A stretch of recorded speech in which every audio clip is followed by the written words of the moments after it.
Bismillahirrahmanirrahim. Assalamualaikum warahmatullahi wabarakatuh. Di kesempatan kali ini, saya akan membahas materi dari mata kuliah perpajakan, pertemuan pertama mengenai subjek pajak orang pribadi. Namun sebelumnya, perkenalkan, nama saya Rifki Miftah Muslim, nomor absen 18 dari kelas 426, Prodi D3 Akuntansi 2019. Nah, langsung saja, apa sih yang akan kita bahas? Pada kesempatan kali ini, kita akan membahas mengenai satu, pengertian subjek pajak, kemudian subjek pajak orang pribadi dalam negeri, kemudian subjek pajak orang pribadi luar negeri, kemudian timbul dan berakhirnya kewajiban pajak subjektif, status subjek pajak bagi WNI yang di luar negeri, dan non-subjek pajak. Lalu selanjutnya, pengertian subjek pajak. Nah, apa sih subjek pajak itu?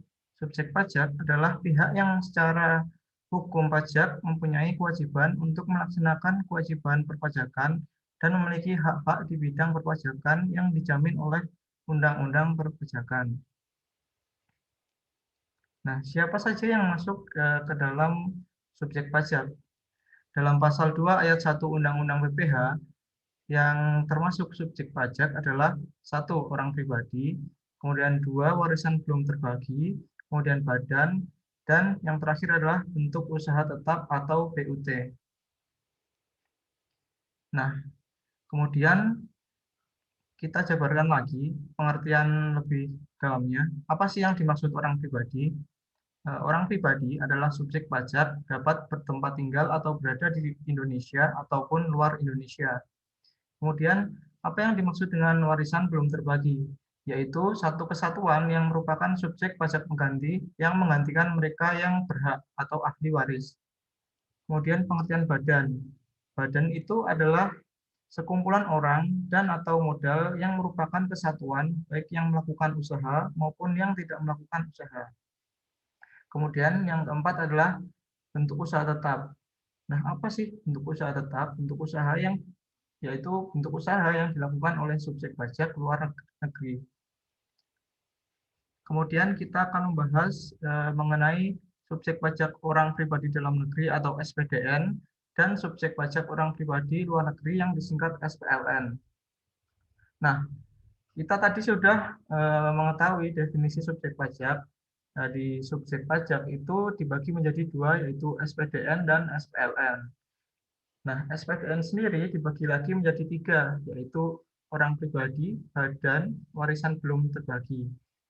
Kemudian subjek pajak luar negeri atau SPLN juga dibagi menjadi dua, yaitu bentuk usaha tetap dan bukan bentuk usaha tetap atau BUT.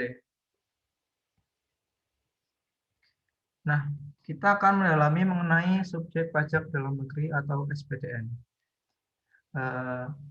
Apa sih yang dimaksud orang pribadi? Syarat-syaratnya gimana? Nah, orang pribadi ini syaratnya adalah bertempat tinggal di Indonesia. Misal, Agus lahir dan tinggal di Cilacap, maka ia adalah subjek pajak dalam negeri. Kemudian, berada di Indonesia lebih dari 183 hari dalam jangka waktu 12 bulan. Nah, ini maksudnya gimana? Maksudnya adalah misal Faiz bolak-balik dari Klaten ke Amerika selama setahun. Tapi hari-harinya selama lebih dari 183 hari ada di Indonesia, maka ia tetap menjadi subjek pajak di dalam negeri. Kemudian dalam suatu tahun pajak berada di Indonesia dan mempunyai niat untuk bertempat tinggal di Indonesia. Jadi jika mempunyai niat bertempat tinggal di Indonesia, maka ia termasuk dalam subjek pajak dalam negeri. Kemudian badan. Apa syarat sebuah badan untuk menjadi SPDN? Badan yang merupakan subjek pajak dalam negeri adalah badan yang didirikan atau bertempat kedudukannya di Indonesia. Kemudian warisan yang belum terbagi. Warisan yang belum terbagi menggantikan posisi pewaris yang sudah meninggal sebagai subjek pajak. Jika sudah dibagi, maka subjek pajaknya beralih ke ahli waris. Gimana contohnya? Contohnya adalah misal si Joko meninggal dunia dan meninggalkan warisan berupa Joko Kor. Nah, selama warisan belum dibagi, maka Joko Corp itu bertindak sebagai subjek pajak. Selanjutnya kita akan membahas mengenai subjek pajak luar negeri. Nah, apa sih subjek pajak luar negeri? Apa syarat-syaratnya? Nah, syarat-syaratnya adalah merupakan orang pribadi yang tidak bertempat tinggal di Indonesia, orang pribadi yang tidak berada di Indonesia tidak lebih dari 183 hari dalam jangka waktu 12 bulan, yang menjalankan usaha atau melakukan kegiatan melalui bentuk usaha tetap di Indonesia. Singkatnya, orang pribadi yang tidak bertempat tinggal di Indonesia dan orang pribadi yang berada di Indonesia nggak lebih dari 183 hari dalam jangka waktu 12 bulan. Kemudian, jika wajib pajak negeri punya usaha dan lebih dari 183 hari berkedudukan di Indonesia, maka dianggap sebagai badan usaha tetap atau BUT, yang pengenaan pajaknya disamakan dengan wajib pajak dalam negeri. Nah, SPLN ini sendiri ada yang melalui BUT dan tidak melalui BUT. Nah, selanjutnya, apa sih yang masuk dalam kategori bentuk usaha tetap atau BUT? Nah, yang termasuk PUT adalah tempat usaha yang bersifat permanen, dipergunakan oleh SPLN dalam berupa orang pribadi atau badan, kemudian untuk menjalankan kegiatan atau usaha di Indonesia. Nah, lingkup BUT terdapat berbagai macam. Salah satunya adalah cabang perusahaan, kantor perwakilan, gedung kantor, pabrik, bengkel, gudang, kemudian ruang untuk promosi dan penjualan, pertambangan dan penghasilan sumber alam, wilayah kerja pertambangan minyak dan gas bumi, perikanan, peternakan, pertanian, perkebunan, atau kehutanan. Dan yang terakhir adalah proyek konstruksi instalasi atau proyek perakitan dan lain-lain. Selanjutnya, nah, apa perbedaan perlakuan SPDN dan SPLN dalam perpajakan? Ada beberapa perbedaannya. Mari kita dalami. Yang pertama, penghasilan yang dapat dikenakan pajak. Wajib pajak dalam negeri atau SPDN, penghasilan yang diterima atau diperoleh dari Indonesia dan dari luar Indonesia. Kemudian, WP luar negeri yang non-BUT, penghasilan yang dapat dikenakan pajak adalah penghasilan yang bersumber dari Indonesia.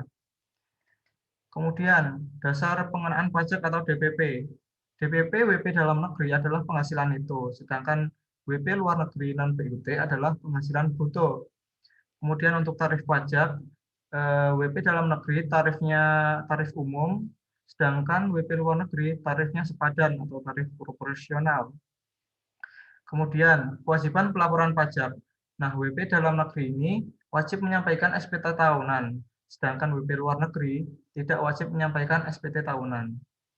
Kemudian yang terakhir, kewajiban mendaftarkan diri. Nah, WP dalam negeri ini wajib mendaftarkan diri untuk diterbitkan NPWP, sedangkan WP luar negeri tidak wajib mendaftarkan diri.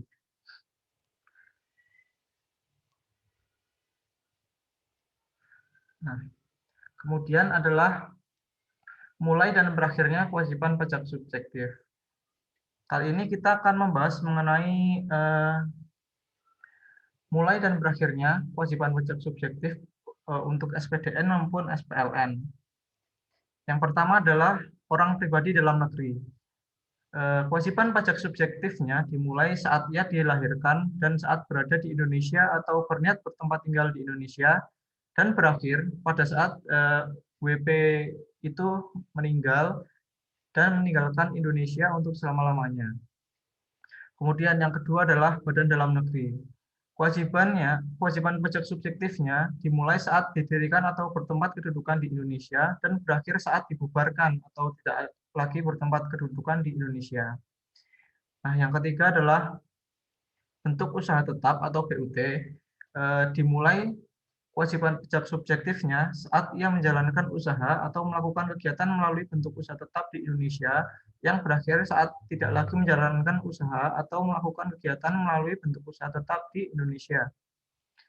Kemudian BUT yang tidak melalui SPLN yang tidak melalui BUT dimulai saat menerima atau memperoleh penghasilan dari Indonesia dan berakhir saat tidak lagi menerima atau memperoleh penghasilan dari Indonesia. Kemudian yang terakhir adalah warisan belum terbagi. Kewajiban pajak subjektifnya dimulai saat timbulnya warisan yang belum terbagi dan berakhir saat warisan selesai dibagikan. Nah, selanjutnya adalah satu subjek pajak bagi WNI yang di luar negeri.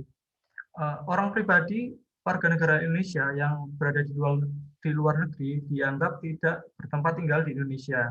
Apabila bertempat tinggal tetap di luar negeri yang dibuktikan dengan salah satu dokumen tanda pengenal resmi yang masih berlaku sebagai penduduk luar negeri, seperti contohnya adalah green card, identity card, student card, pengesahan alamat di luar negeri pada paspor oleh kantor perwakilan RI, surat keterangan dari Kedubes RI, dan tertulis resmi di paspor oleh kantor imigrasi negara setempat.